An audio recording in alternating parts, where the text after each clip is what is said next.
Small-scale handline tuna fishing is an important livelihood activity in Indonesia.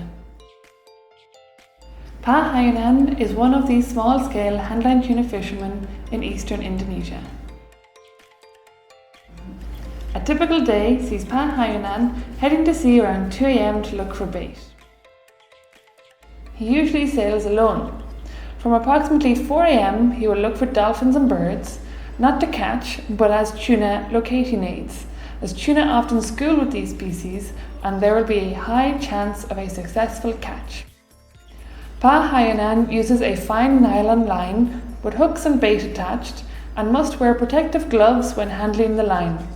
It can be a long time before a hungry fish bites, and even then the fish is not guaranteed. A tug-of-war follows between man and fish until eventually the fish tires. Today Pak Hayunan is lucky. He caught quite a big yellowfin tuna and can now head home to deliver his catch and clean his boat, ready to start fishing again early tomorrow morning. This fishing method is a very traditional, sustainable and environmentally friendly fishing practice common throughout Indonesia.